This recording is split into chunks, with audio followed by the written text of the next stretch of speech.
Welcome. Today is July 21st, and we are having our board meeting. Before we get started, just a few things. Can I have a roll call, please? Yes, good evening. Mrs. Belomo. Here. Mrs. Carrero. Here. Mrs. Gandhi's absent. Mr. Hyatt. Here. Mrs. Jankowski. Here. Mr. Lelonsky. Here. Dr. Miskwitz, no. Mr. Smith. Here. And Mr. Cohen. Here. Thank you. You good? We're all good? Yeah. Thank you. Okay, so I hope everyone is enjoying the summer and, every day of rain, right? It's like fall. It's like spring, actually, every day of rain. All right, we're going to get started. Today's meeting is pursuant to our sunshine laws, so please be advised that the meeting is held in accordance with the Open Public Meetings Act. And the notices for this meeting have been actually published on under the legal notices section of our website. This is a public meeting, so there is a videotaping of the public portion of our meeting. So please note that this will be available up on our website. There will be two opportunities for public comments, one at the beginning of the meeting, one later at the end of the meeting. And because we do have these meetings on school grounds and in school buildings, please, we have a no smoking or vaping policy on our school grounds and in the building. So before we get started, may I ask everyone to please rise so we can do the Pledge of Allegiance. I pledge allegiance to the flag of the United States of America and to the republic for which it stands, one nation, under God, indivisible, with liberty and justice for all. Thank you. We are going to start with our first item, which is staff kindness certificates. Mr. Balone. Thank you. Good evening, everyone. As we do each month, we recognize staff members who go above and beyond. And I know it's summertime, but this is actually recognizing staff members from June. So we're still looking at what we call last year. Moving forward, we'll actually start that again for the new year come the fall. So we are recognizing, we'll call it last year's recipients for the last time. And we are starting with the Early Learning Center. What I'll do is I'll call your name, and if you can come up and stand here, which I'm sure everyone loves doing every month. And if the person is not here, we'll still recognize. I'll read the nice tribute that was sent in, and we'll give a nice round of applause. So the first one, I don't believe she's here. I don't see her out there. Megan Fitzsimmons, are you here? Nope. Okay. Megan Fitzsimmons, she works at the Early Learning Center, and this email came in from a parent. I would like to express my sincere gratitude to the Early Learning Center CST, especially Megan Fitzsimmons, for her exceptional leadership, care, and dedication in supporting our daughter. She went above and beyond to help ensure she received meaningful opportunities to grow academically while achieving her speech goals in the least restrictive environment. Her compassion, collaboration, and commitment to building strong family partnerships made a lasting impact. We are incredibly grateful for the support she provided and the positive difference she has made in our daughter's journey. So let's recognize Megan with a round of applause, and we'll make sure. Megan, I know you do watch from home, so congratulations, and we will have your certificate ready for you when we see you again. The next one comes out of Defino Elementary School, and this is an email from Dr. Dave Stradek. And Lucy Dones, are you out there? The nurse from Defino.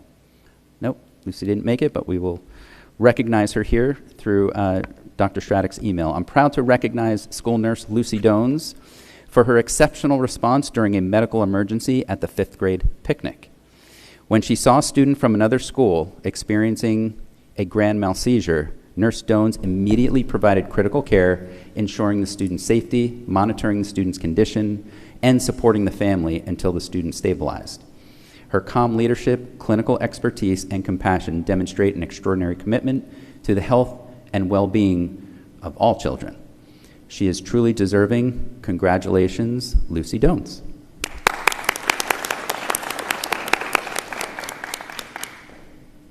Also out of Defino, Jennifer McCormick. Are you out there? Oh, there you are. Come on up, Jennifer. This is an email that came in from a parent. I would like to recognize Jennifer McCormick for the exceptional impact she has had on my son's kindergarten experience. She created a warm, supportive environment where he felt safe, valued, and encouraged to grow despite early challenges. Yes, you can wait there. We'll take your picture. Through her patience and dedication, he gained confidence, improved his writing skills, and developed independence and discovered a love of learning. The strong bond they formed reflects the care and encouragement she provides every day. Our family is incredibly grateful for the lasting, positive influence Mrs. McCormick has had on his life. Congratulations, Mrs. McCormick.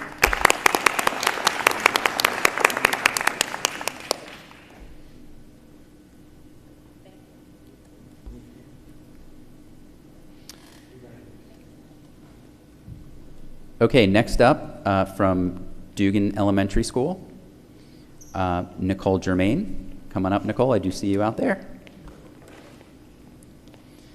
This is an email also from parents. We would like to recognize Nicole Germain for the profound impact she has had on our son's growth in the Pull-Out Resource Language Arts program. Through her patience, encouragement, and individualized support, she helped him build confidence, develop a love of learning, and make significant academic progress. Her dedication and advocacy have prepared him to successfully return to a general education classroom, and the skills and self-belief she fostered will have a lasting impact. We are deeply grateful for the difference she has made in his life. Congratulations, Mrs. Germain.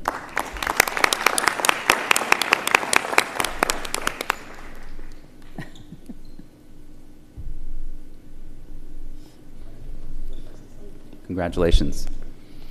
Also from Dugan Elementary School, Jody Kane. There you are. Come on up, Jody. This is also an email from a parent. I would like to recognize Jody Kane for the exceptional impact she had on our son's kindergarten year. Through individualized instruction, compassionate support, and unwavering encouragement, she nurtured both his academic growth and emotional well-being, helping him build confidence while navigating some disabilities. Her dedication, creativity, and genuine care made a lasting difference, and our family is deeply grateful for the positive influence she has had on his life. Congratulations, Mrs. Kane.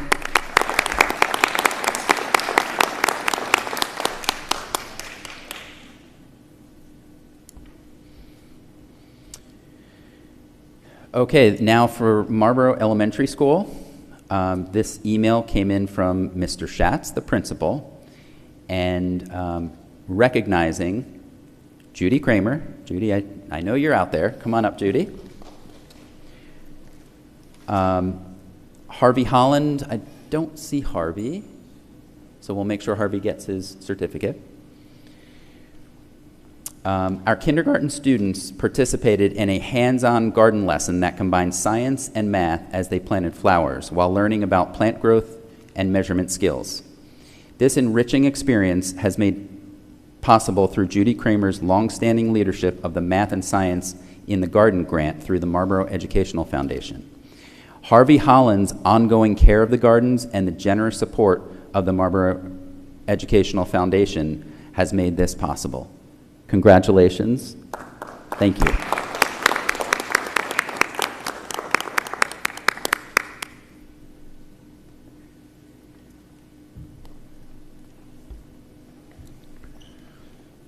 Out of Marlboro Middle, I know I saw Mr. Maraca out there. Brian Maraca, come on up. There he is. This also was an email that came in from a parent. Science has become our daughter's favorite subject thanks to Brian Maraca's enthusiasm, expertise, and dedication. He makes learning engaging and challenging, inspiring genuine curiosity and a love of science. His ability to connect with students, meet them where they are, and encourage them to think critically while maintaining high expectations has made a lasting impact. We are deeply grateful for the confidence, excitement, and passion for learning he has fostered for her. Congratulations, Mr. Maraca.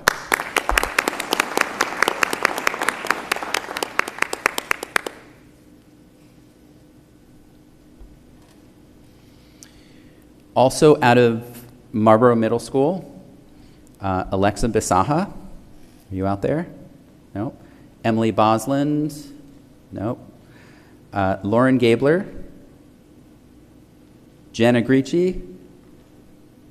Megan Hoffman. Sandra Soma. And Eric Tagenhorst. Well, at least we're consistent, right? So we'll make sure they all get their certificates. This was an email from a staff member. I would like to recognize the exceptional staff at Marlboro Middle School for their compassion, professionalism, and teamwork during a life-threatening medical emergency of the actual staff member. Lauren Gabler and Jenna Gracey provided life-saving care with remarkable skill and composure, while Megan Hoffman, Emily Boslin, Alexa Bisaha, and Sandy Soma ensured my students' personal needs and hospital care were all supported without hesitation. I also want to thank Eric Tagenhorst, the vice principal, for his outstanding leadership and genuine compassion throughout my recovery. Their selfless professionalism and unwavering support exemplify the very best of the Marlboro Middle School community, and they are truly deserving of this recognition. Congratulations to all of them.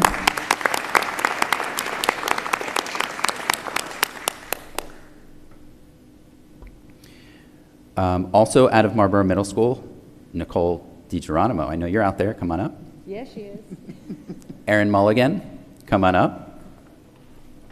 This is an email from a parent.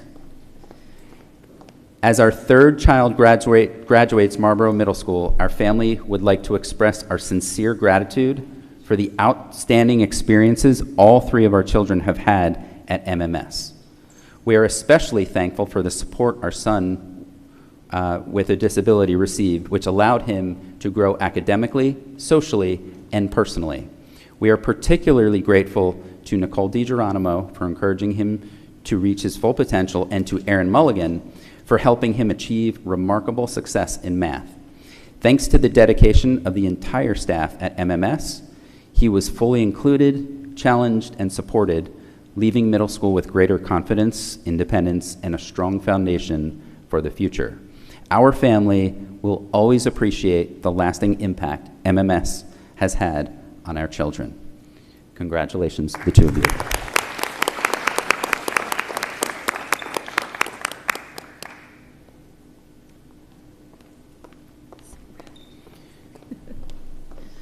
Okay, and our last two certificates come out of the Transportation Department. The first one is for Ray Stonecipher. I know I saw Ray out there. Come on up, Ray. This is an email from a parent. I would like to recognize middle school bus driver Raymond Stonecipher for his exceptional care, professionalism, and dedication to student safety. Ray consistently goes above and beyond, whether waiting to ensure a student has safely entered their home or adjusting a bus stop to accommodate an injured student using crutches. His compassion and commitment reflect the trust families place in him, and his thoughtful actions make a meaningful difference in the lives of the students and families he serves. He truly is deserving of this recognition. Congratulations, Ray.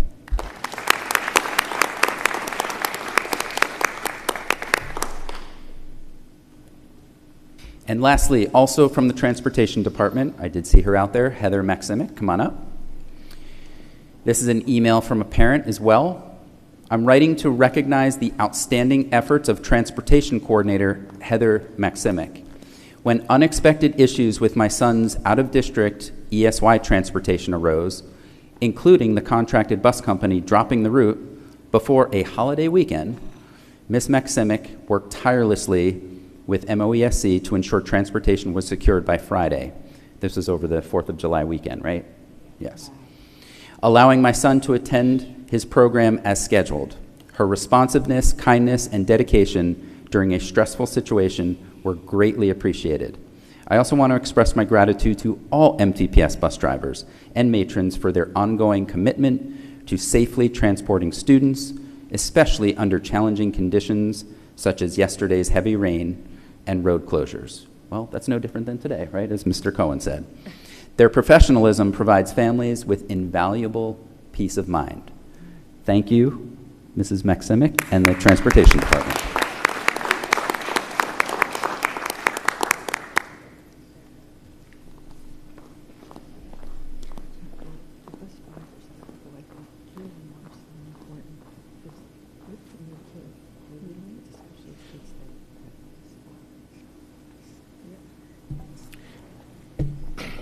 Congratulations, everyone.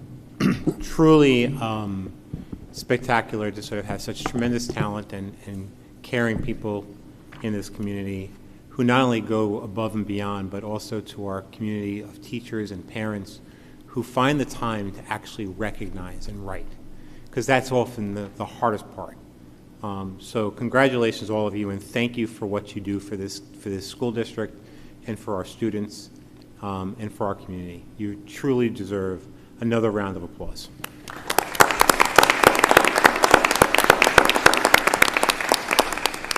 This actually started a conversation with Mr. Balone and myself because we realized it was the end of the school year. We wanted to capture this, and we realized that we have to sort of think about what we do for the next school year. Mr. Lalansky started this with kindness and respect. Well, you did it with respect, and then we moved to kindness. So we are traveling down our pillars. I'd like to suggest, if the board would like to entertain, citizenship.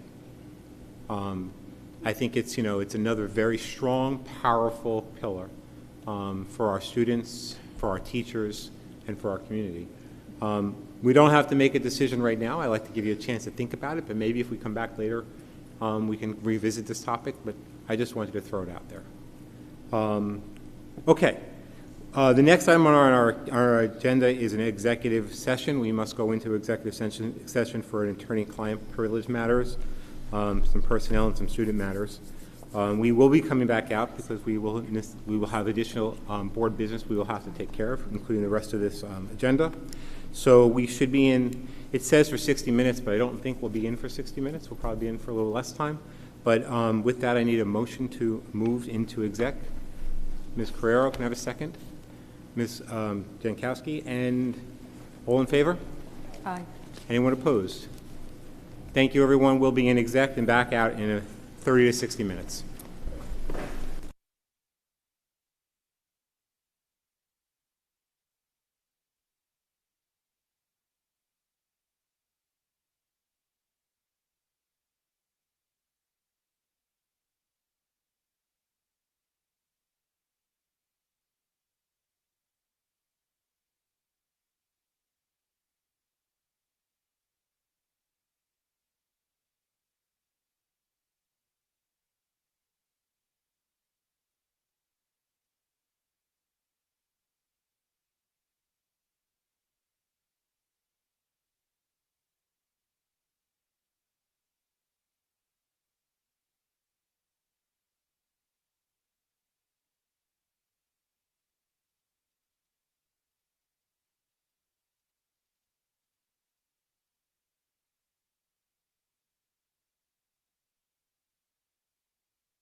Val's letter today.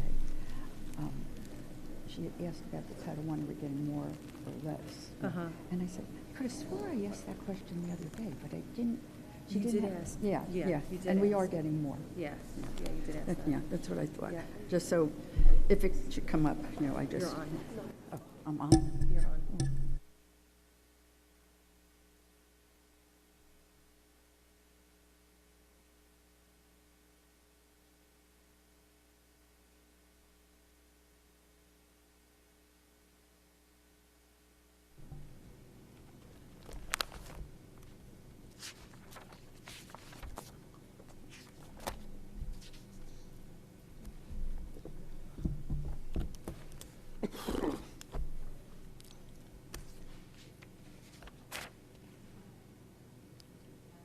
Okay, we ready to come back? And can we have a roll call, please? Yes, absolutely. Okay, Mrs. Belomo. Here. Mrs. Carrero. Mr. Hyatt. Here. Mrs. Jankowski. Here. Mr. Lolansky. Here. Dr. Miskowitz. Here. Mr. Smith. Here. And Mr. Cohen. Here. Thank you. Thank you. Okay, thank you, everyone. Welcome back from our executive session. We're up to the next item on our agenda, which is announcements. Mr. Bloom. I do have one announcement. I'm proud to report that one of our students, middle school students, won the America 250 essay contest sponsored by Marlboro Township. And that student will be recognized this Thursday at the town council meeting. So I will be there. If any of you want to come join, that would be great. 7 p.m. Thursday night in recognition of our student winning the essay contest. So really excited for that. Can we, so that we don't sort of, get ahead of it, can we make sure we do our own recognition at the next board meeting? We sure can. That'd be great. Okay, any other announcements? None for me. Mr. Linsky, any announcements on your side? No, we could just go right to. All right, so you're up to the next item, which is bus driver abstracts. Yes, all the abstracts for the bus drivers and maintenance were run, and everybody has privileges in good standing. Thank you. All right, we're up to a presentation on chronic absenteeism. Yes, so I'll welcome to the podium Assistant Superintendent Mrs. Gross. Board members, just to kind of set the stage a little bit, and then I'll let Mrs. Gross continue. If you recall, last year we had 2 schools identified as needing to go on a corrective action plan due to chronic absenteeism. The 2 schools were Robertsville and Memorial, and we're here to update you on where we stand. We do have good news. Yeah. All right. Is this, okay, this is on. I just need to make sure this is working. Oh, it is. This. Can you hear me? Yes. Hello. All right. So we presented on chronic absenteeism last year. It is a requirement of the state if we are, well, I'll go into the why, I guess, but we were here last year. We went over chronic absenteeism, and like Mr. Berlone said, we do have some good news, and we'll give you an update on, the work that's been done at all the schools at a district level, but also Memorial specifically. And so I just want to thank the administration team for being here as well to kind of answer any questions in case anything comes up. So some background. The purpose and state requirements is that we are required to have a corrective action plan if 10% or more of students are chronically absent in a school. Last year we had 2 schools that were identified. We had a cap for this last school year that just passed for 25-26. We took some steps that I'll review during this presentation. And what a student that's chronically absent is a student that misses 10% or more of the school days, which is 18 days of the 180. So our goals to address that, we wanted to increase regular attendance, and last year we also approved a new or revised policy 5200, and because of that policy, it was a huge help with clarifying what what absences really mean, because technically there aren't any excused absences. And again, the next slide will actually kind of define that for you. So the work that the committee did on the policy and the approval of that policy was super helpful with clarifying and helped us really make it clear with parents what it means for kids to be out. Because sometimes we have kids that are doing very well academically, but they'll still miss a lot of school. And there's always unique cases. Every kid is very different. So we wanted to address any issues, barriers that are tiered, restorative, collaborative. Parents were, the partnership with parents was very important, and lots of data that we pull from various places, including our student information system. I think it is worth mentioning. I know Mrs. Gross mentioned it, but the work that the policy committee did on that policy in particular was really saw a tangible impact for our school district. So thank you to all of the members of the policy committee who worked on that. And it also, I think, helped define for our parents, because parents, I think, over time, they just thought it was okay to call the school and say my child is sick, and they would consider that quote unquote excused. But that that has changed, right? That is not an excused absence. So, and again, I mentioned it last year when we were doing this presentation. We are not asking students to come to school sick. That is not what we're asking them to do. Students get sick, they stay home, they get better, and they will never be chronically absent unless they're absent for 18 days. Mm-hmm.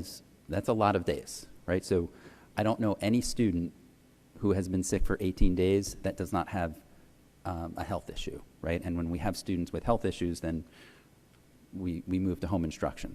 But I don't know of any case where we've had just even random illnesses throughout the year where a student has been out for 18 days without an underlying condition and being treated by a physician. So that is essentially a month of school, if you think about it, to be out. So that is a significant amount of time. And I really believe that policy, we took the time to explain it. We sent out to the parents, and we really communicated. And it was one big factor in helping us lower our chronic absenteeism rate. Yes, and feedback from the principals is that it was very significant in helping to explain it to parents. And as Mr. Balone said, we did communicate it to families. It was something that allows us to refer to it when speaking with families. And just want to reiterate, too, that students that are on homeschooling for whatever reason, that does not count towards this. These are for kids who are out for 18 days. And there is a difference, too, which we have up on the slide, a difference between chronic absenteeism and truancy.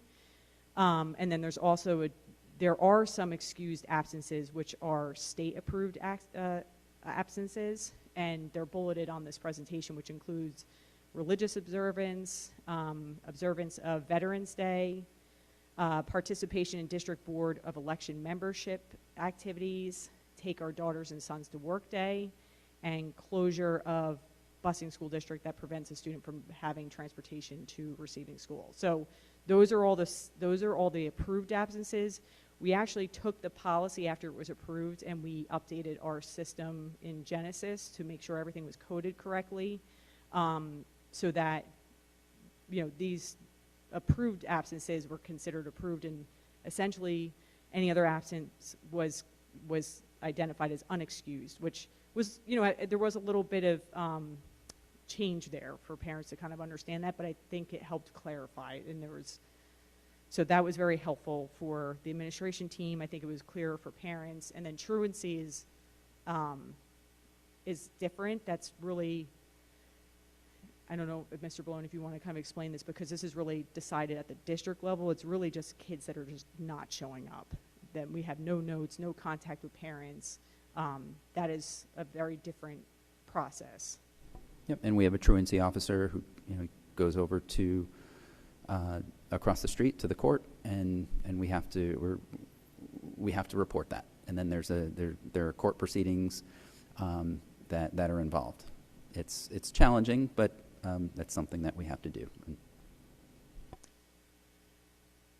So last year, as I said, we had Robertsville was identified, and just something that I think is really important to mention, and this is the case with other things, including state testing. The data that we are basing this on is old data. So last year, it was, 25, 26, we were looking at 23, 24 data. This year, the reason why Memorial is on a cap is because it's based on 24, 25 data. However, 25, 26 data that we have from our SIS, our Student Information System, they already are off of it. So they had 17.3% in 24, 25, but they, through a significant amount of work, which I will go through, they dropped it all the way down to 7.3%.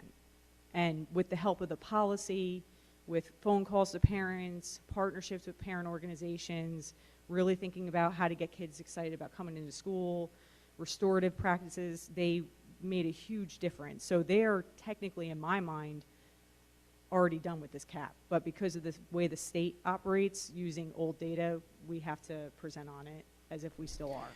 And Mr. Pacifico and team in the back, I know they were watching this. They were watching every single day. And when they were getting close, they're making phone calls home and making sure kids got to school. So thank you for doing that. And it paid off because, as Mrs. Gross said, it's almost like they have a cap, but they've already fixed it, right? And I think we've heard that before, right, with other issues when we're dealing with the state. They're behind, right? So Memorial is no longer there, although they're still under a cap. Makes no sense, but that's just where we are. So thank you for your hard work. And we'll just continue that moving forward, and that cap will just disappear. And Robertsville was also able to address that, and we really saw a change when when our new principal came in, Mr. Geritano.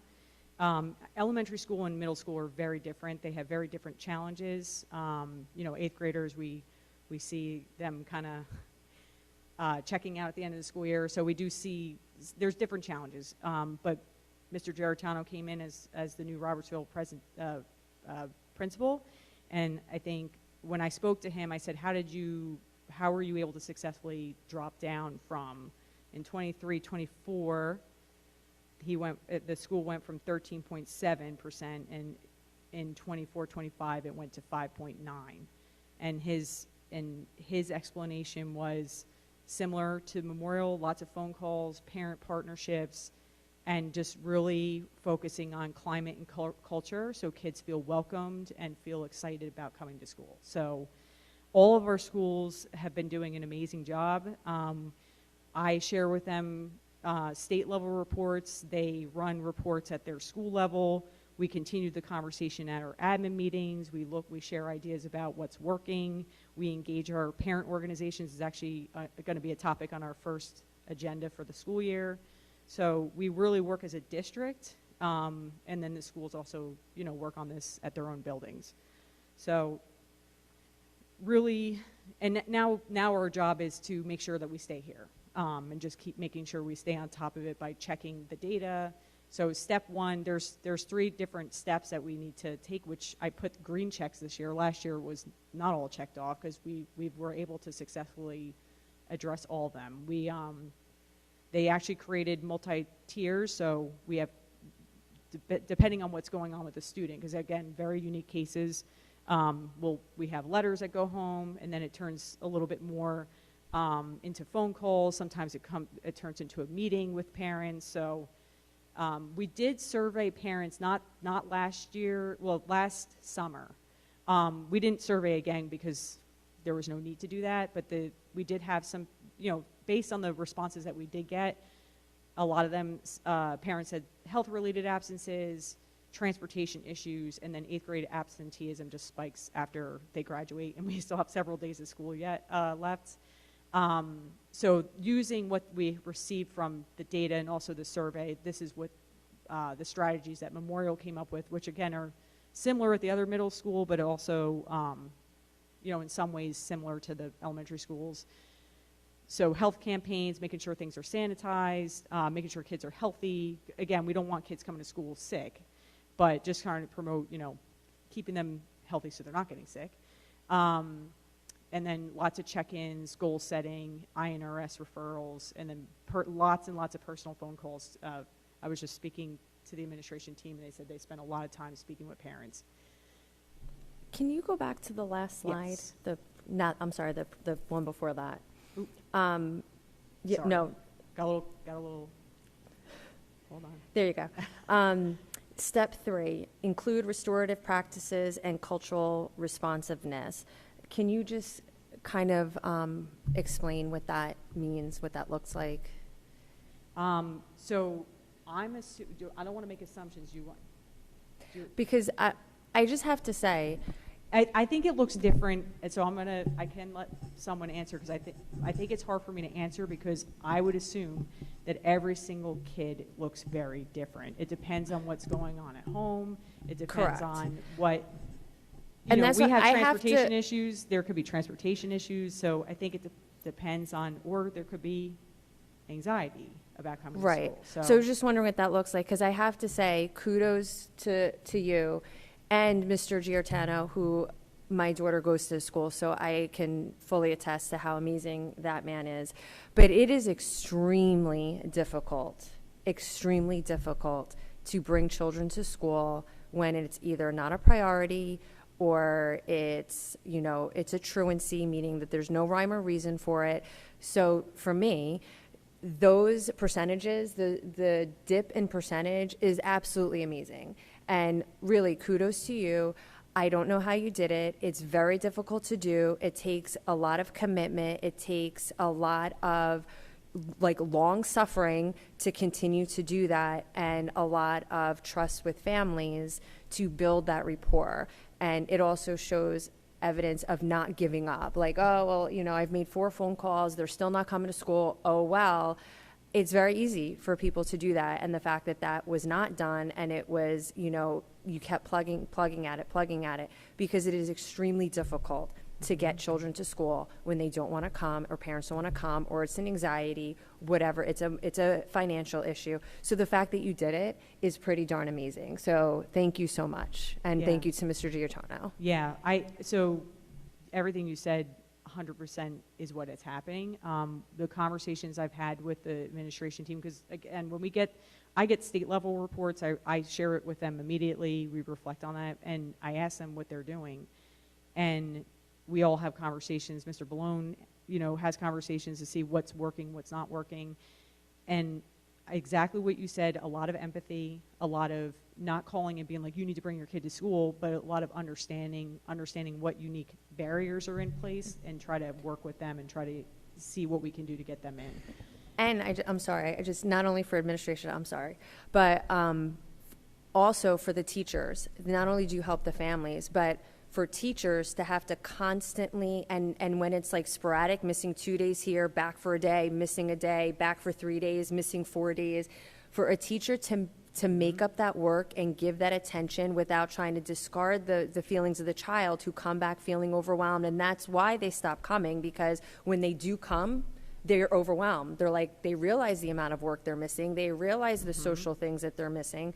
So It's a cycle. It's also very helpful and supportive to the teachers to have kids in school, because they don't have to constantly band-aid a situation, which is very difficult. And then the other children start to feel discarded, because why does that child who doesn't come to school always get one-on-one with the teacher? I want one-on-one with the teacher. This lesson's hard for me. So it's just a lot of moving parts. So it's amazing that it's all coming together in the way that we It hope. really is a team effort. It's leadership, but it's also teachers. It's all the staff that work with kids. And as I was saying before, the IRS team could come. No, I appreciate your passion for the subject, but also your appreciation for the work that's being done. Mrs. Jankowski, I have a tangible example for step 3, and it's something that I was involved with, and I would have never known this if I hadn't spoken to the parent. The child was disciplined, and sometimes it was on the bus, so sometimes discipline includes suspending a child from the bus, not from school, but just from transportation. I came to find out that this family relied on our MTPS transportation. Without that, the child doesn't come to school. So when I talked to the parent, I said, okay, we have to work with the school to determine another quote-unquote punishment, but it can't be transportation. So I worked with the parent to say, okay, what is your work schedule? She could drive the child in the morning, but not in the afternoon. So we had her drive the child in the morning, and then we arranged, and I know they're not here anymore, that the transportation department worked their magic and put the child on another bus to separate them from the issue that was happening, but we still transported the child home. So responding to that cultural responsiveness, right, that was something that I would have never known had I not talked to that parent and then worked with transportation and the building to say, look, we have to do something else because otherwise the child's not coming to school. And that's not okay either. So it was successful. Yeah, lots of very unique cases, and I think a lot of empathy and understanding of what's happening to come up with the best solution to help make sure the kids are coming to school. So that has been truly successful. And again, our job now is really just to make sure we can stay on top of it.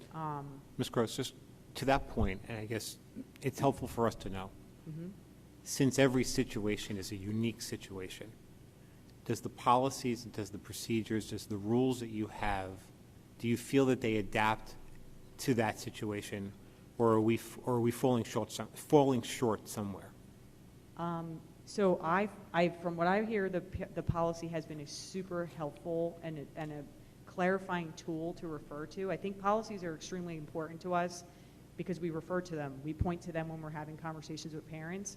I think Mr. Balone, I mean, if you wanted to look at it again, I always see things as open to revision. We can always, I don't know if Mr. Balone would want to take it back to admin team and just kind of get some feedback from them and make sure we're not having any holes. But from what I know right now, the feedback has been extremely positive, and I think it was a very critical piece in making us so successful this year.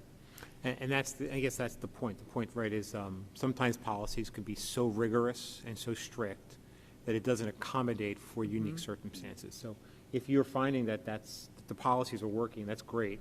If they're not working, then it's helpful for us to come back and look at how we can make sure we can support the families, but also the school district at the same time. Thank you. Do you want to add anything to that? Okay. Sorry, this thing's lagging a little bit, so try not to. So we, as I kind of already mentioned this, but we do more than an interim review. Mr. Pacifico was sending Mr. Balone and I emails almost, I feel like, I want to say monthly, of where we were with chronic absenteeism. So they are monitoring it. And the other great news is that we have a lot of built reports in our student information system that will allow us to run reports quickly and efficiently to keep a very close eye on our students to make sure that we don't have any kids falling through the cracks. So that's been a huge part of what we're going to be able to do moving forward, is having those reports readily available for us to monitor. So it will be more than just an interim review and no surprises. So we'll be able to keep an eye on things. So literally real time. And I say here for Memorial, but honestly, I would say for all of us, as a district, we're going to continue to work together as a team.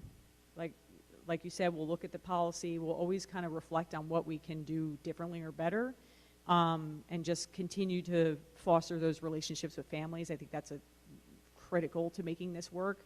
And again, just really understanding the challenges and making it work so that we can get kids into school. And that's it. Any questions? All right. All done. Thank you. Just one comment, and that is to Mr. Pacifico and your team. Congratulations on the work done, because being able to achieve this in a short period of time is a really great effort. So thank you for the work that you do.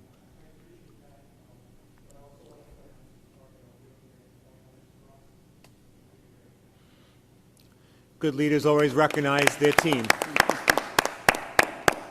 Thank you all. Okay.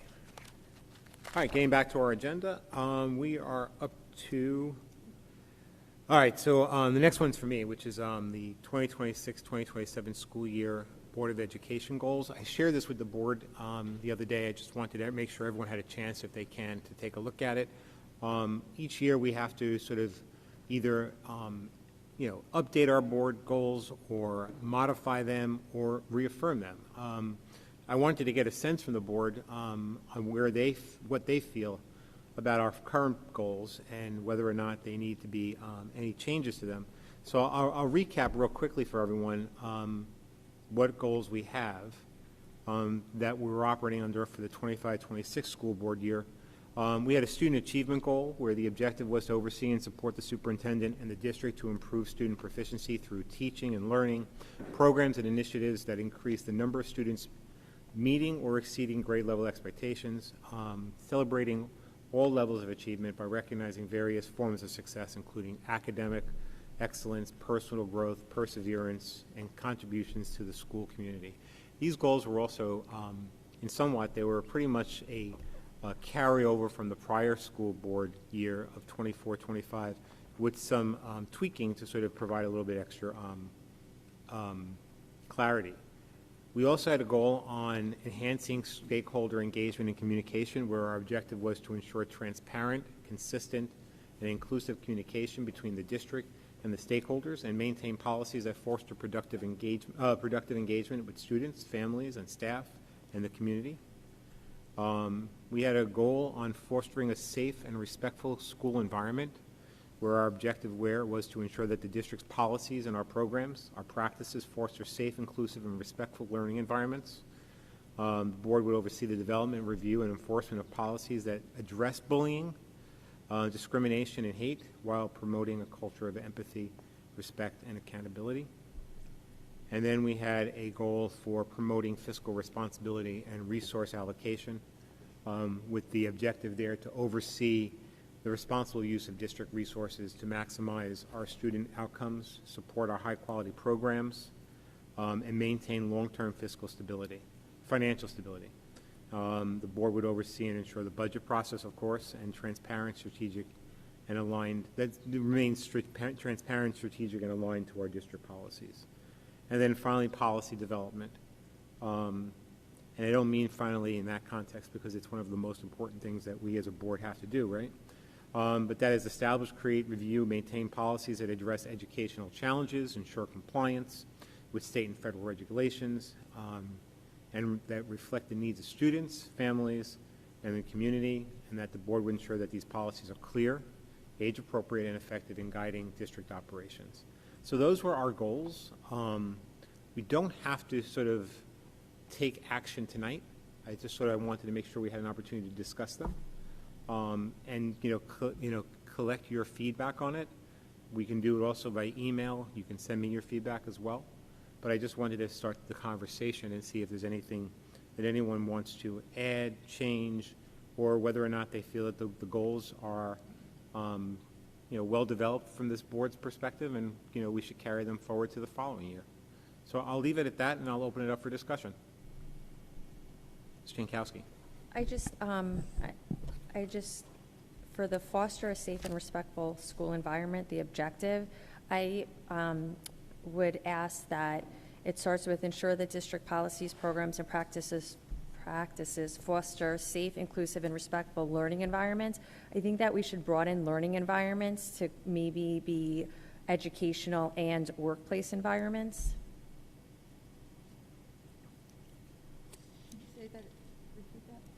It says, this is yours. It says learning environments. It should open up to maybe saying instead of learning environments, because that makes me think classroom-based, it should say educational and workplace environments. Like it should encompass everything, including this room right now.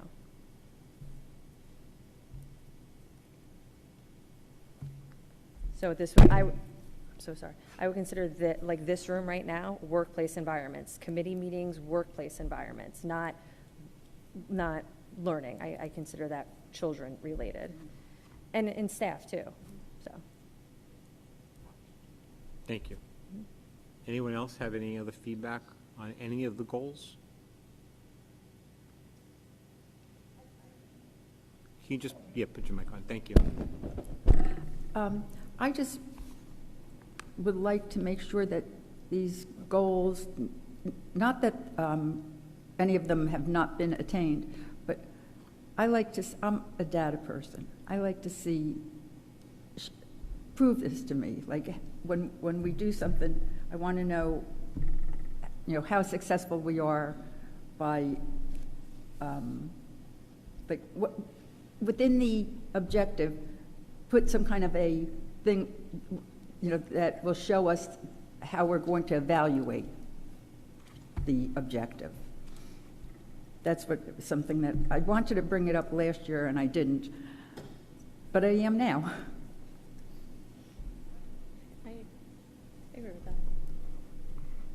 So a measurable, like a KPI. Yeah, exactly, yes. How are we going to measure this? You want a SMART goal, Sue? Yeah, I do, I SMART do. goal. I want a SMART goal, I do. And that is a real thing, SMART, capital S-M-A-R-T. Thank you. Anyone else? Yeah, I would like to add that we just ironically spoke about chronic absenteeism, and I think that it is important as a board goal to reaffirm our commitment to attendance. We have board members that have missed, 4 or 5 meetings, as well as all of the committee meetings while sitting on several committees. I don't believe that a committee can function as a whole when it's consistently missing a member. Same with the board. There's a set number of us for a reason. So I think as one of our board goals, we should focus on absenteeism and making sure that we are in attendance to do the job we signed up to do. And if we don't, then others should be allowed to step in and fill those roles, especially on our committees. And in addition to that, also executive session. So the one thing, Mr. Cohen. So I'm just sorry. Oh. Sorry. Give me a second. I just want to capture all of it. Yeah, go ahead. Okay. Sorry. I was involved in the goal creation last year, obviously. I didn't get a chance to really critically think about every goal. I'm assuming we can do that over the next, we have a few weeks or months. Okay. The one thing I would look at is prioritizing these goals because we have a lot of goals. I know we're a big organization, but an organization of any size, that's a lot of goals. So if there's a way to prioritize what we're looking at, I'm not saying having these goals is a bad thing. It's just where do we focus? That becomes the trick, in my opinion. And I'll give that some thought. Prioritize or simplify, because I mean, there's the objective. I think they're simple enough. Then there's some other numbered parts underneath it. Are they just too, as a large organization, are there just too many parts to the goal, or should we simplify the goal? That's another question. I struggled with that myself. I don't know the answer.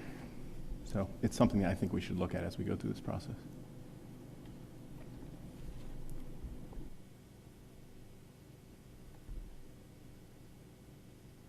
Anyone else? Any other feedback? Again, if you do have feedback, you can just send it to me and I'll share it, make sure that gets fed, I'll feed it out to everybody and share it with everyone so that everyone gets a chance to see what your feedback is. And then I'll try to synthesize it and come back with to the next meeting with something that would reflect what we've just talked about or what we may have emailed back and forth. Okay? All right. Thank you for that discussion. We're going to move on. Our next item is public comments. Do we have anyone signed up? Thank you. Seeing that there is nobody who would like to sort of come up for public comments, can I have a motion to close public comments? Ms. Jankowski, I need a second. Mr. Smith, all in favor? Anyone opposed? Public comments is closed. We'll move on to communications. Mr. Ballone. I have done. Okay. Ms. Jelinski, any communications on your part? No communications. Okay, thank you. Then you're up for the next item, which is referendum update. Yes, okay. So work is progressing as scheduled. A large storage container has been placed at the rear of Robertsville, where the chapel contractors have begun storing equipment and materials for the project. Final pre-construction activities are progressing as scheduled. The structural engineer is completing the final review to confirm any required structural reinforcement for chapel, and then upon completion of this review, the final project documents will be submitted to the township code officials for approval. So that's where we're at. So as soon as that happens, then actual work will begin. So we're on target. So far, so good. Can you put your mic on? Do we have connections, Mr. Balone, to get that through fast? Well, it's not there yet, so if they need our help, I'm sure they will contact us. But, and also I paid the debt, so we are once again debt-free. So. Once again, we are debt-free. We are debt-free once again, so I paid the bill July 15th, so, yeah. There's a good story behind that, right? Can you share that? Which story? Behind paying the debt? The interest? Yes. So when we received all the funds, they went into a savings account per se, and we had to earn, I think it was about $116,000 in interest. That's what we had to pay back, the bond. And we earned, the final number is probably going to be about $25,000, but we have another $25,000, I think, excess interest that we earned on this, that at the next board meeting, the board will approve sending that back to general account. So we earned excess interest on the referendum funds. So that's more money back. We made money. We made money. So, yeah, so that's great. So besides the money that we're going to be able to put back in cap reserve for the project coming in under budget, That's pretty good. we now also have money. Yeah, so it's good.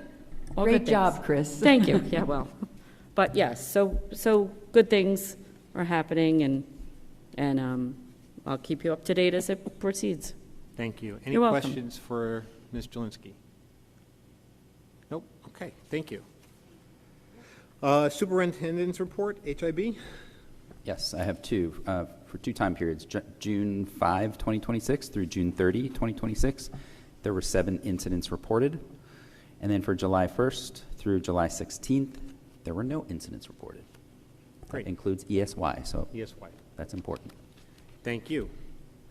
I'll do the next item, which is our next meetings. Our next regular meeting will be Tuesday, August 25th, 2026, and then after that, our next regular meeting will be Tuesday, September 15th, 2026. On the next item, approval for minutes, I'll move this to the board for a vote and approval, which is I will move that we adopt the minutes for our regular meeting on June 9th, 2026, and our executive session on June 9th, 2026. Again, if you weren't at that meeting, then you should obviously abstain. Could we have a roll call? Any discussions on the minutes? I was at the meeting, but I had to leave for another MTPS commitment. So should I just abstain from the whole thing? Because I wasn't at the complete meeting, and I was only at one part of executive. Yeah. So I just think abstain. so, Thank yeah. you. Could I have a second on that motion? On my motion to move the minutes? Mr. Lalansky, thank you. Can we now have a roll call? Yes. Okay, Mrs. Belomo, Abstain. Mrs. Carrero, Yes. Mr. Hyatt, Yes. Mrs. Jankowski, Yes. Mr. Lalansky, Yes.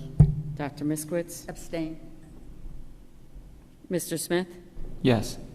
and Mr. Cohen. Yes. Thank you. Thank you.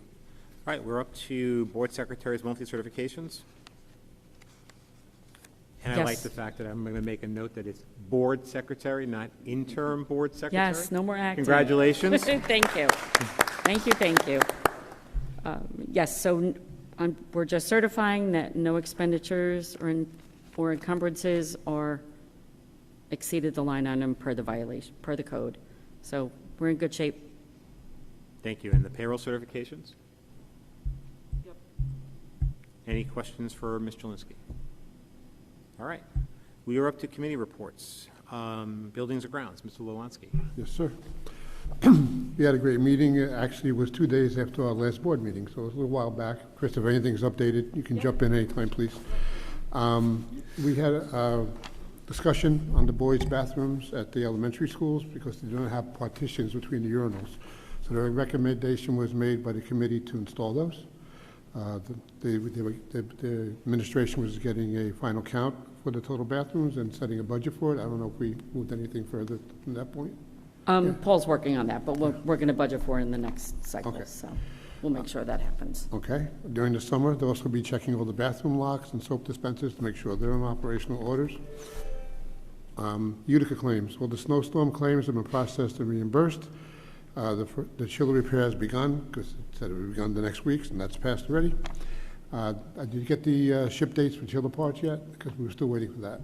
We're still waiting on some parts, and obviously, this is still here, the rental. Yes, I've seen that. So it's going to be sooner than later. It'll be before school, but. Okay. JCPL transformer claims have been processed and reimbursed, and they're supposed to complete the repairs late in July.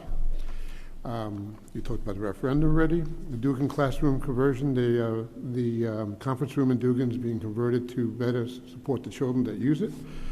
They're going to be expanding the tech closet over the administration building because it's needed. That's done. That's So, done yeah. already.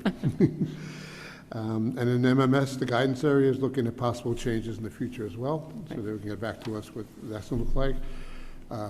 Playground was moving along with different vendors. I don't know if we picked one yet. But Yeah, we don't have the final quotes, but I will get you Okay. all, I'll send them all to you. that's all moving along as planned. The easement agreement at Robertsville and Asher, they're still looking for the access agreement. Are we still looking for that? Still waiting on JCP&L's attorney. so. Okay. And the property at Union Hill is still up in the air, right? We don't have an answer on the property? We do not. Yeah. We do not. I am working with our attorney on that. Okay. And I will That's get all back say to you about all. that. Which was that again? I'm sorry, I missed The it. annex. Union Hill property is still. Okay, the Union Hill. The annex. Flex. Yeah. Okay, and that's all I got. Okay, yep, that's Thank you. Any everything. questions for Mr. Lewanski? No, I just wanted to say, I think that the partitions in the boys' bathroom is a really good example about community feedback, not to plug the advisory committee or anything, but a parent reached out to me personally about the partitions in the bathroom, and I was able to bring it to Mr. Ballone, and I appreciate that the committee took it seriously, and I'm sure the parent, if they're listening, feels heard and that their feedback was appreciated and valued. So thank you for listening to that feedback and bringing it to the committee. I appreciate it. That's great. Okay, communications? Sure, we met this month. We had a few follow-up conversations. Most of that was centered around the need for advisors for an upcoming project related to our buildings and grounds, schools and playgrounds specifically. So we looked at the communications, had some follow-ups and discussed how we communicate that, when we communicate it, and it looked all good. I believe it went out today, is that correct? Yep. So that went out to parents today. We are once again in need of reaching the community for advisors related to an upcoming project. So if you're listening, check your email. You should have gotten it. If not, email the board if you're interested in being an advisor for the buildings and playground. And we'll figure out as the school year progresses if we need to do another communication around that, depending on how many advisors we get, et cetera. But that was the focus for this month, for July. That's going to, will that also, just as a quick follow-up, will that also be shared with the town to sort of put into the mayor's? Yes. Yeah. Yeah, because that's a tangible thing that we need community members to actually approach us and do, rather than a general Yeah, update. and there's a tremendous amount of experience outside of our schools, but in our towns. Yeah, And I think we always want to tap absolutely. into that. Yeah, everyone pays taxes. One thing on the communication that went out, I had 3 parents reach out to me after the email for clarification on what playground and like what it was about. So I don't know if it's, Brian, if you can go into detail, like what we're looking for. So maybe if we could just point them back to this meeting so that they can listen and see if it's something that they'd be interested in helping with. Yeah, sure, and thank you for bringing that up. When we as the advisory committee got together and we talked about, an opportunity for the advisory, it was also, coincidentally, it was right around the time in which we as a board had began to approve the final, or recognize the final grant that we got for one of our playgrounds, which is at Marl, right? Yes, Marl. So Marl we have now received enough funding to actually move the Marl playground renovation project forward. And since there's been a move here in the district to put more kindergarten classes into our K through 5 schools, there's going to be a need to renovate our future playgrounds. So the goal here is to tap into the expertise out there in our community who can help advise on what the playground of the future should look like at our schools as we begin to design the playground at Marl. And not us, but the district, as they begin to design that, to sort of get better sense on accessibility, better sense on what children, kindergarten children will be using, but more guidance on that. That's what I thought was the vision for this. And, just feel free to sort of jump in. Danielle, also as well, you were in the advisory committee meeting when we talked about this. No, I know what we're looking for, but for them, that would be great to clip that little spiel that you just gave and send that out, because it's a good way to let people know what they're signing up for and what kind of experience we're looking for. Yeah, I think parents across this district have probably better experience in, trying to sort of give us ideas than some people who claim that they're experts in playgrounds can give us ideas on. So that's what I'm hoping to capture. And as far as the interest form, I didn't look at how many you actually selected to help with the playground, but we already have, I believe it went out at 3 o'clock, 2 o'clock, something like that. We already have 17 responses, so thank you for your interest. So those 17 people, thank you so much for being the first in. That's great. That's fantastic. Excellent. Okay, we're up to, any other questions on communications or on this particular topic with the advisory? All right, thank you. Curriculum, Dr. Miskowitz. The committee reviewed the update previously presented at the June 8th committee meeting regarding the effectiveness of the revised RTI manual during the 25-26 school year. The discussion also included the district's goals of strengthening Tier 1 interventions for the following year through additional professional development and resources to support differentiated instruction for all learners. We discussed the federal grants, the ESEA grants that the district gets from the federal government. The committee discussed the POWER program, which was recently recognized during the May 19th Board of Education meeting with staff kindness certificates. The program is funded through Title I and will continue through the 26-27 school year. Mrs. Gross also provided overview of the Title IIA, Title III, and Title III immigrant and Title IV grant allocations listed on the July 21st board agenda for approval. And just for clarification, the Title I, we're getting a little bit more money than we did in the past, and Title III, we're getting a little bit less. So that means we're getting less for ESL. The library management system was discussed. The committee reviewed the June 8th committee meeting update regarding policy 2535, which was also summarized during the June 9th regular Board of Education meeting. Then for curriculum rating, which the committee reviewed the respective roles and responsibilities of the DOE, the Board of Ed, and the district staff in the curriculum writing and approval process in preparation for the board's review of revised curriculum guides in August. The discussion also emphasized the intentional and balanced integration of technology within the curriculum, as well as the continued infusion of the district's PRO initiative, Portrait of a Graduate, which identifies the knowledge and skills students will develop before graduation, including critical thinking, creative problem solving, ethical leadership, respect, organization, and time management. The curriculum guides that are going to be reviewed over the summer by our team our conflict managers programs for 6 through 8, developmental school counseling, K-8, creative arts, 6-8, visual and performing arts for kindergarten, visual and performing arts K through K-8, and dance, visual and performing arts and theater, K-8, visual arts for 1 through 8, engineering design, 6 through 8, music, K through 8, physical education, K through 8, Spanish grades 2 through 5, and Spanish 6 through 8. That's it. Thank you, Dr. Miskowitz. But it was a great meeting. We really. Sounds like you yeah, had a lot of, yeah, you got a we lot did. accomplished. We got a lot done. We got a lot done. Any questions or comments for Dr. Miskowitz or members of the committee? I have a question about curriculum, but not for Dr. Miskowitz. It was a great meeting. I have a couple of questions just with curriculum. I don't know if it's something you could answer now or get back to me. For the Spanish curriculum, how is that going to look now that it's completely a virtual technology-driven class? Are we going to see a lot of changes in that? So it will look similar to last year. So we did the same thing last year.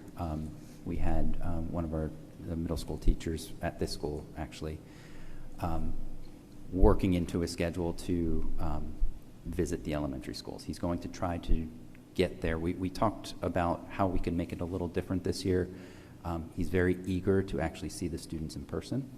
So we were working on some options to allow for that. So it will look very similar to last year with some enhancements for, maybe some in-person experiences.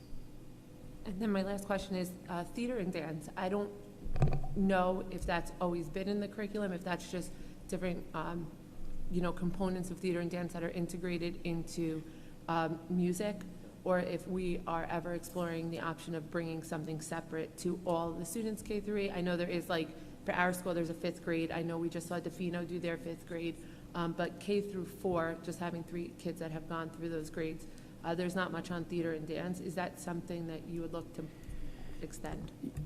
So you're right, we integrate it right now. If we were to, you could have a standalone course. You would just have to hire a theater and dance teacher to do that. That is certainly something we could explore if during the budget season, but currently it's integrated. Mm-hmm. Any other questions on the curriculum? Okay. Policy Committee, Ms. Carrero. Okay, so the policy committee met shortly after our June 9th board meeting when we, to address certain concern raised by, I believe, Michael and Kerry, which also followed up with an email, and it kind of catalyzed a discussion to immediately go back while it was still fresh for policy 2200. So that's where the discussion really focused around that, and 2 specific areas of concern. The first was the distinction between the board's governance responsibilities and the district administration's responsibility for developing, implementing, and managing curriculum and instruction. The second was whether the language requiring complete alignment with the New Jersey student learning standards could unintentionally limit the board's authority to review and approve curriculum, consider developmental appropriateness, ensure transparency, and require compliance with applicable laws, regulations, and board policies. So additional language was developed to clarify the responsibilities and preserve the board's appropriate governance and oversight role, while also recognizing the superintendent's responsibility for the district's day-to-day operations. So the proposed revisions were also reviewed, and both Michael and Kerry confirmed that the revised language addressed their concerns and that they supported moving the policies forward for adoption. So as a result, that additional review and collaboration, the policies listed for second reading tonight should be able to move forward. So we really appreciate that ongoing collaboration to get these things done. So thank you. Yep, good. Thank you. Questions or comments for Ms. Carrero? I just want to recognize, and I appreciate, I think that interaction we had immediately after the last meeting was a real good example of how the board can work together to sort of, achieve, better quality policy products and things like that. So I appreciate the interaction, and I appreciate the quick response, and I'm glad that we're able to sort of put these on for second read tonight. I look forward to seeing them pass as well. Same here. Thanks. Thank you. All right, and last but not least, special education. Dr. Niskowitz. The Special Ed Committee met on July 15th. We also discussed the RTI process as it pertains to special ed and how it has helped with processing student evaluations that are necessary for placement in needed special education classes or for assistance. With the availability of staff, students will be able to be assessed prior to the school year, a lot of them. So we're ahead of the game this year, so that's wonderful. We discussed at length the ESY program, and it's off to a great start with 2 full weeks successfully completed. We have approximately 165 students attending ESY this year, which is more than last year. And despite the increase in enrollment from last summer, we have continued to provide students with a variety of engaging activities beyond academics and related services. Students have enjoyed fun science labs, physical education classes, music sessions, and a special visit from the Robertsville Fire Department. We're also celebrating Spirit Week promoted by CPAG, which celebrates all of our unique traits and differences. No summer would be complete without a visit from the ice cream truck, generously sponsored by Scope. None of this would be possible without our amazing ESY staff who dedicate hours of their summer to make this experience meaningful, engaging, and fun for our students. Their commitment, creativity, and dedication are truly what makes ESY so special. Mrs. Allie Mortar has once again outdone herself with the organization, dedication, and thoughtful preparation that goes into creating such an amazing ESY program. We are so grateful for all of her hard work and for the incredible experience she provides for our students and staff. Thank you. Any questions for Dr. Niskowitz on Special Education Committee? Thank you.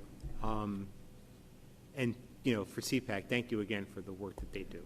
You guys are always here, always in this audience, and your commitment to not only to the district but to your organization at CPAC is amazing. So thank you for that, both of you.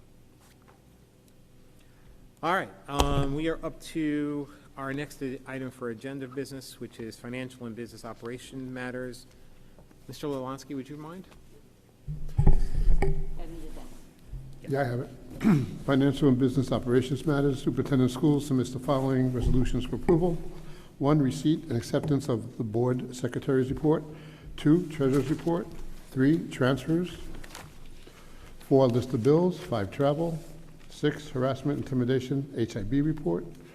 7, approval of Chapter 27 emergency virtual or remote instruction program plan for the 26-27 school year. 8, authorization to pay for alternate method of compliance. 9, acceptance of non-public textbook aid.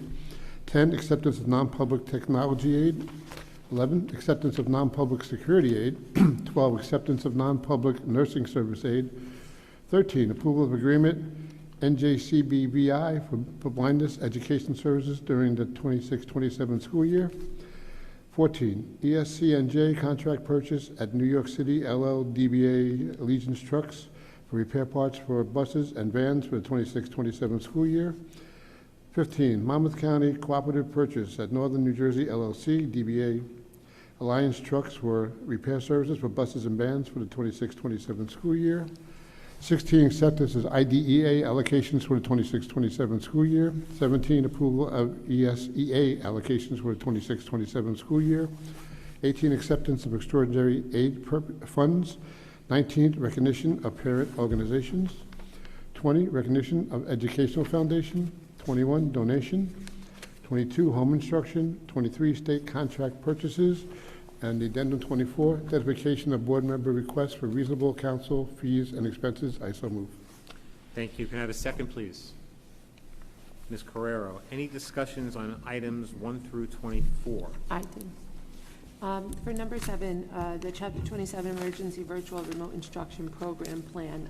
I had the opportunity to review the plan, and I just wanted to ask Mr. Galone if everything, this plan, just so everybody knows at home, still follows the guidelines of our policy. So we're not going to be hypothetically fingers crossed, this is not getting us geared up to ever move to virtual learning. It's just in the extraordinary need for virtual learning, you have to have this in place, correct? Yes, no different than last year. This is a requirement, but in no way should be foreshadowing the need for remote instruction. I'll quote a superintendent when we were preparing the agenda who said, "Never again." I think those were your exact words, right?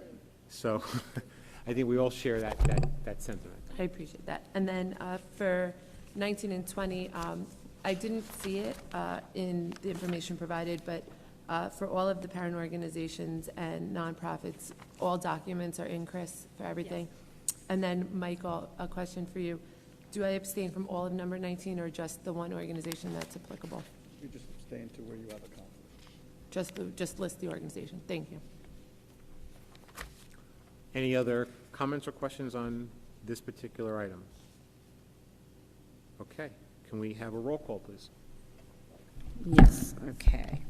Dr. Miskowitz? Yes. Mr. Smith? Yes. Mrs. Belomo?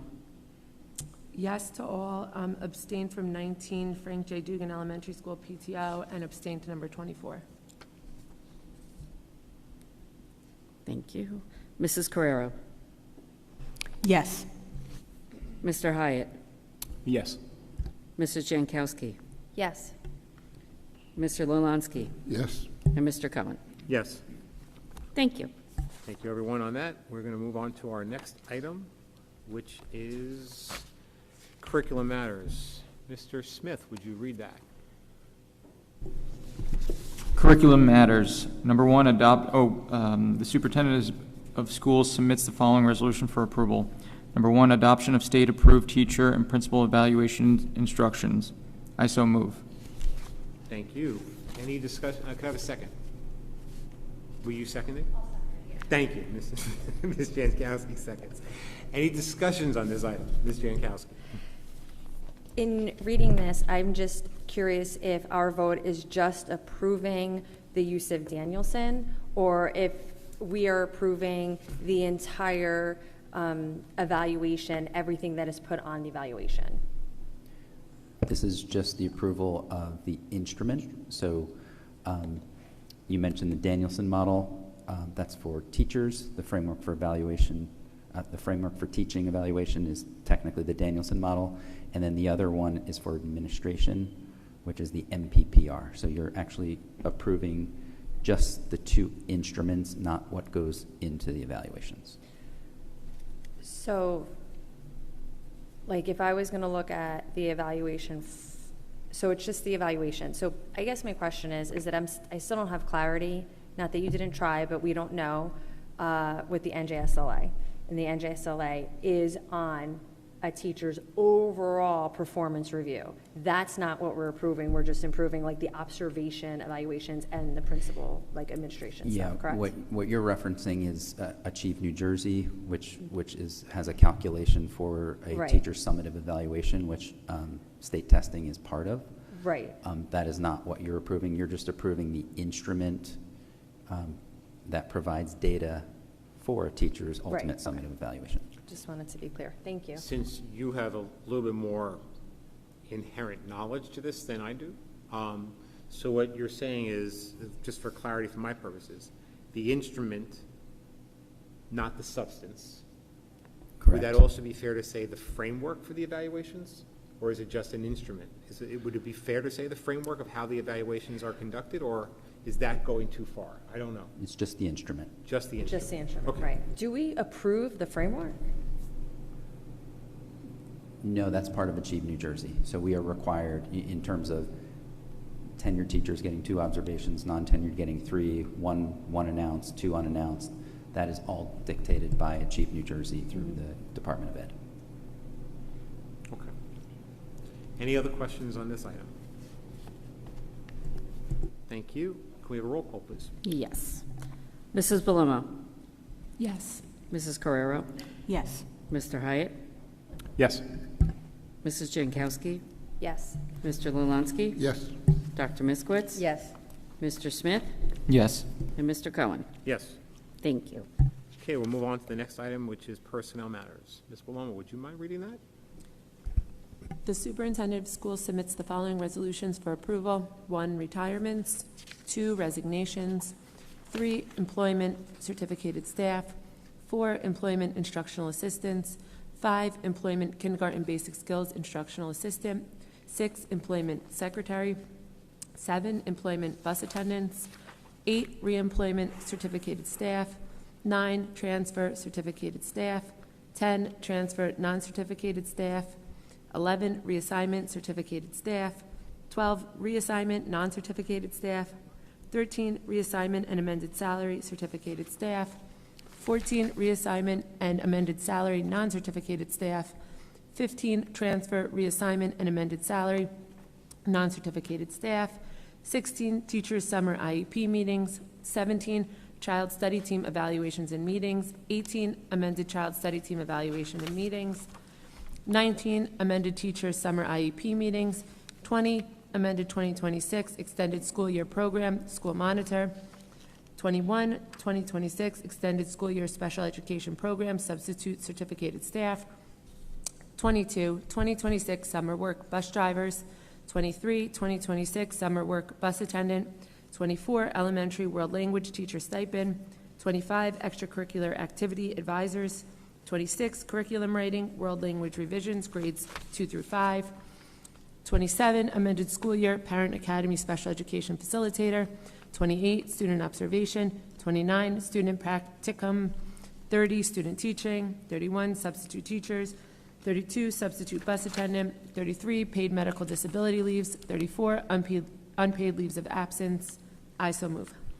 Thank you. Any discussions on these items 1 through 34? Need a second. I'm sorry. Thank you. Second, please. Mr. Smith. I got so excited about moving forward. Any discussions on these items? Seeing none, can we have a roll call, please? Yes. Mrs. Carrero? Yes. Mr. Hyatt? Yes. Mrs. Jankowski? Yes. Mr. Lalansky? Yes. Dr. Miskowitz? Yes. Mr. Smith? Yes. Mrs. Belomo? Yes. Mr. Cohen? Yes. Thank you. Before we move on to the next item, Mr. Ballone, I believe you have some retirement comments for us. I do. The first one is for Michelle Aguilar-Osted. For Michelle Aguilar-Osted, teaching in Marlboro has been a true full-circle experience. After growing up in town and graduating from Marlboro High School, she began her teaching career in 1994 as a history teacher in Palisades Park. In September of 2000, she returned to her roots, joining the social studies department at Marlboro Middle School. When this school opened its doors in 2003, she was part of the original faculty that welcomed the school's very first students. For the past 23 years, she has been a mainstay of the 8th grade corridor, teaching both standard and honor social studies with a steady commitment to academic excellence. Her impact on the district extends well beyond her daily classroom instruction. Throughout her tenure, she has been a key leader within the building, serving as a team leader for many years and lending her expertise to the continuous development and modernization of the social studies curriculum. Furthermore, she has always been a highly visible supporter of the Marlboro community, regularly attending after-school activities and events to cheer on her students in their extracurricular pursuits. As she concludes a remarkable career spanning over 3 decades, she leaves behind a legacy of professionalism, leadership, and a deep dedication to our students.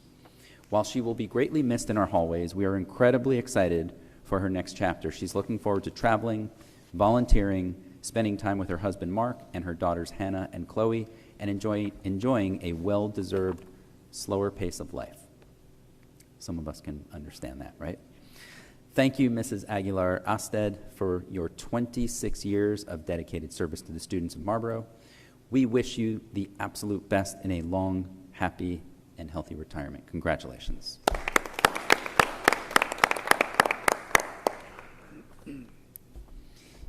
Next up, retirement comments for Bernadette Beaton. Bernadette Beaton began her career in the transportation department in 2003. After 23 years, she will be retiring this October to enjoy time with her family and friends. She will be missed by her colleagues and students. We wish Mrs. Beaton the best of luck in her retirement. Congratulations.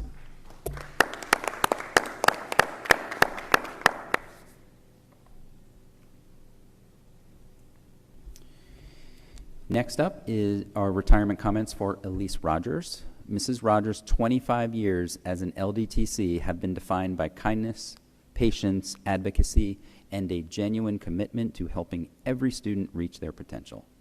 The lives Mrs. Rogers touched and the difference she has made will continue long after her retirement. Thank you for all you've given to our school community.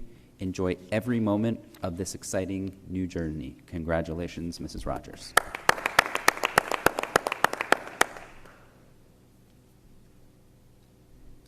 And finally, retirement comments for Rosaria Simeone. After 25 years at Dugan School, Rose Simeone leaves behind a legacy of dedication, compassion, and meaningful relationships with students, families, and colleagues. As a paraprofessional, she found great joy in celebrating her students' daily successes, building trusting relationships, and serving as a steady source of support throughout their educational journey. In retirement, she looks forward to traveling with her husband, enjoying life at the shore, and spending cherished time with her granddaughters, Gabriella and Adelina, creating lasting memories as their proud Nona. Congratulations.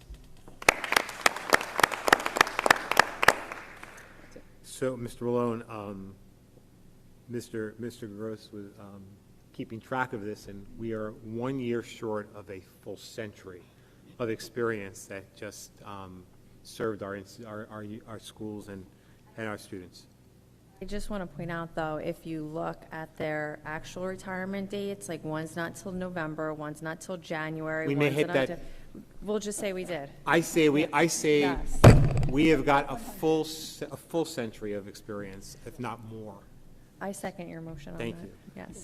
Congratulations, and thank you for all of your service to our school and to our students, and to the so many students you've touched lives with.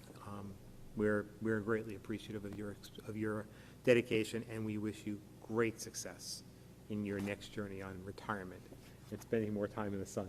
Mm-hmm. All right, we're going to move on to the next one, which is policy development and community relations.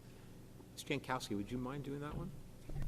The superintendent of schools submits the following resolution for approval. Number 1, second readings, policy 2200, policy 4130.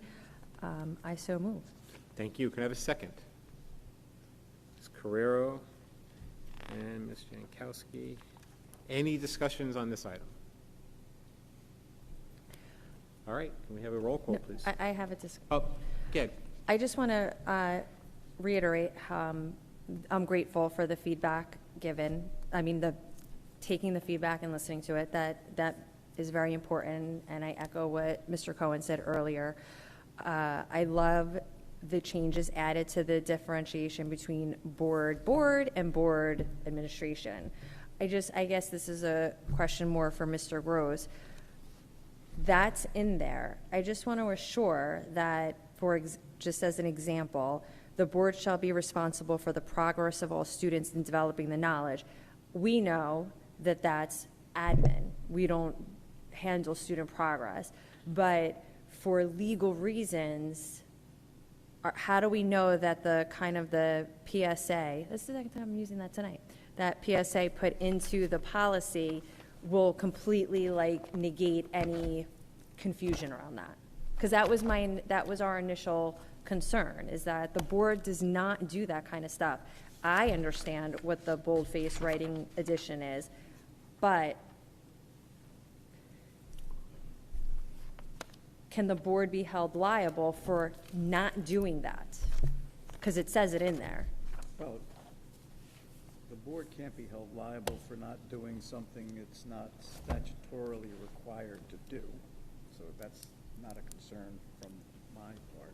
I'm sorry. So this has nothing to do with us. This is from Strauss Esme. I don't understand why they couldn't just type board and they couldn't just type administration. Why couldn't they do that? The explanation that we were provided by Strauss Esme was state statute used a generic version saying the board rather which includes administration. Which includes the administration, right? The Board of Education, meaning the whole Board of Education. The whole district, if you use the word district. And did not distinguish between the roles of the board members versus the board administration. So we took the approach and said, this is too confusing, Right. right? And it doesn't align with our roles. So our approach was, as we worked with you on, was to clearly define the difference between the lines. Right. And I think that paragraph with that additional language helps to sort of draw the distinction between the board here and the board there. Right. Because our state statute did not do that. Okay. So that was the goal here. And I think as long as we defined it up front, Okay. Yeah. we helped to make that clarification. Okay. That's my opinion. Yeah. Do you concur? So we're Oh, I like agree we're 1,000%, because if trailblazers you here in didn't- Marlboro. I'm sorry. We're trailblazers here in Marlboro. Well, because if you Yes. didn't make the changes. Right. Still the distinction between the district or the board in generic is still the rules that are defined under the statute and under the regulation anyway. Right, okay. Thank you. Any other questions on this policy or the other policies? Thank you. We're ready for a roll call. Okay. Mr. Lalanski. Thank you again for those changes, and yes. Thank you. Dr. Miskowitz. Yes. Mr. Smith. Yes. Mrs. Palomo. No. Mrs. Carrero. Yes. Mr. Hyatt. Yes. Mrs. Jankowski. Yes. And Mr. Cohen. Yes. Danielle, is that no to both? Okay. Thank you. All right, we're up to liaison reports. Freehold Regional High School District. No updates this month. School's out, so happy summer. That's the Thank update. you. Marlboro, does anyone have one for Marlboro Education Foundation? know- I don't believe they have one this month. Okay, thank you. Marlboro Township. Sure. National Night Out. Join us for National Night Out on Tuesday, August 4th from 6 to 9 p.m. at Cambridge Square with even the community, family fun, and opportunity to connect with local first responders by promoting public safety and neighborhood partnerships. Reminder again that the Marlboro Farmers Market continues its season this Sunday, 9 a.m. to 1 p.m. More than 30 new and returning vendors are scheduled through each week. You can always learn more at the website.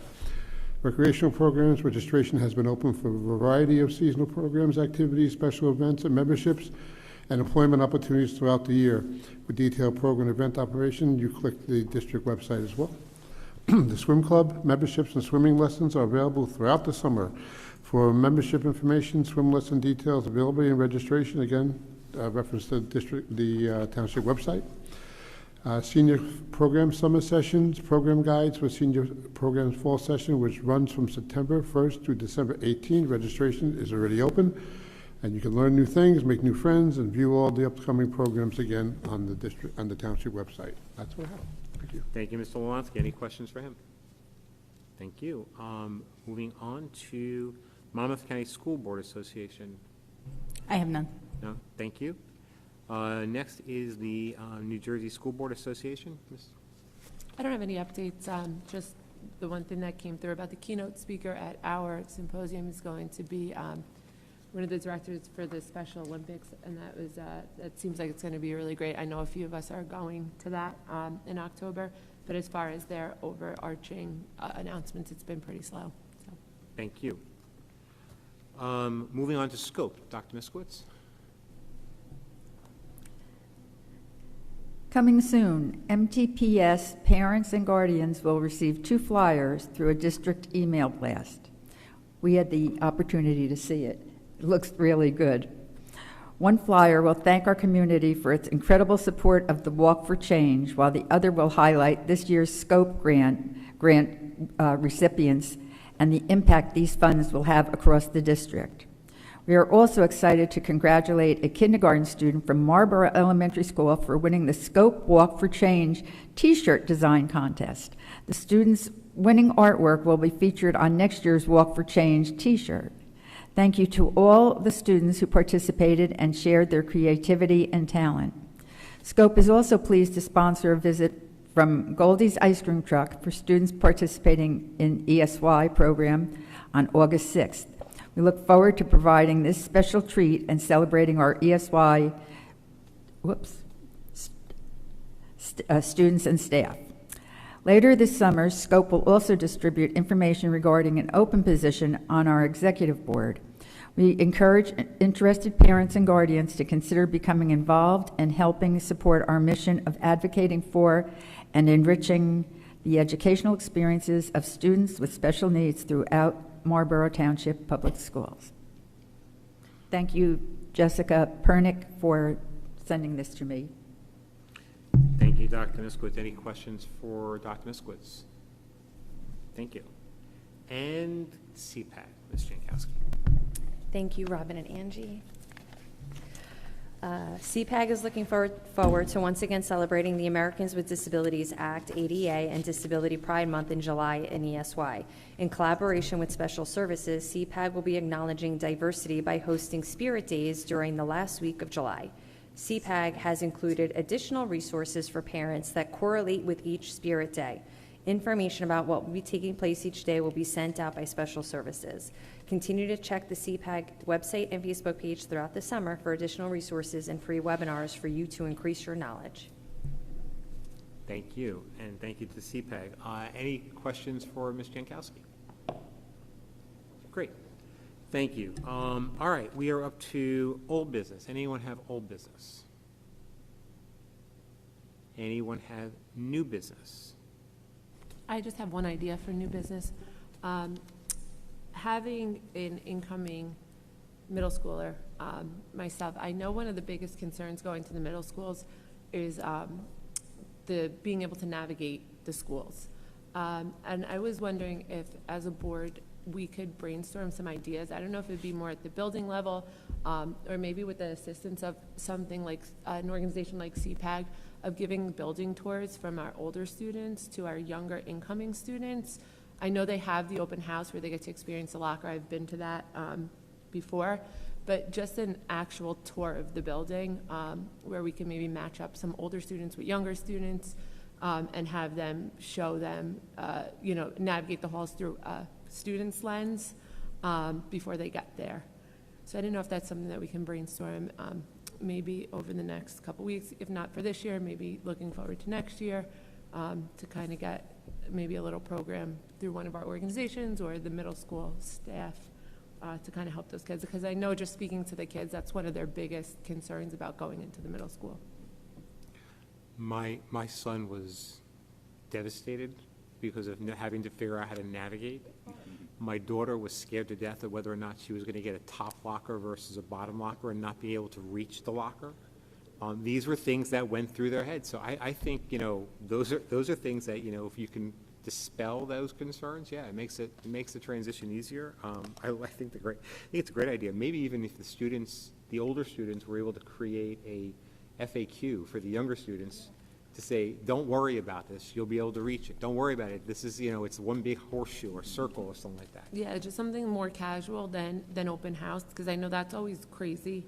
I did that when my son was there, and it helps them get to exact classrooms, but like just a tour through older students' eyes, kind of partner them up and have them walk through the building, if that's something that, maybe we can brainstorm and get the wheels moving, if not for this year, for Insta videos, real quick videos, or like how to walk.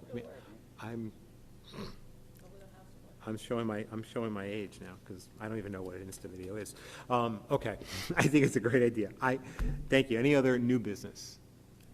I'll just go back and I'll ask about the question I posed when we were doing the kindness certificates about the next year coming. So we have 5 pillars, 6.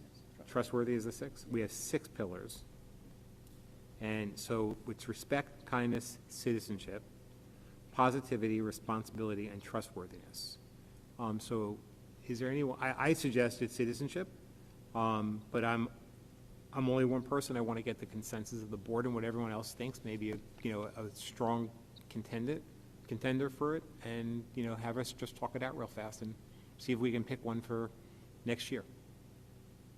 Anyone? They're all great pillars. They're great, yeah. Citizenship, I think, is something every child should aspire to be a part of.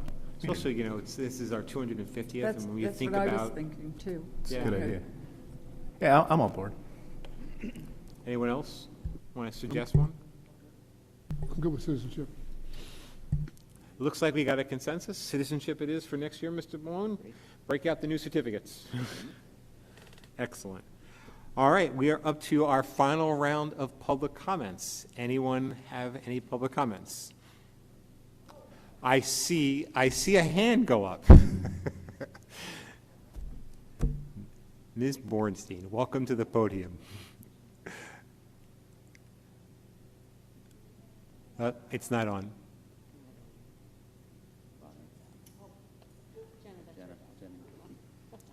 You've got two hands coming to rescue.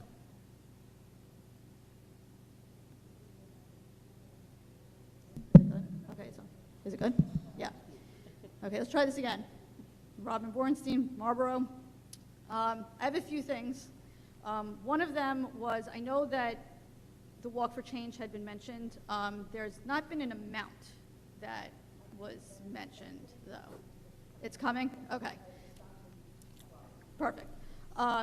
Okay, so then my next part, part of this, I apologize, but this came to me while I was sitting without power for 56 hours at the beginning of the month. So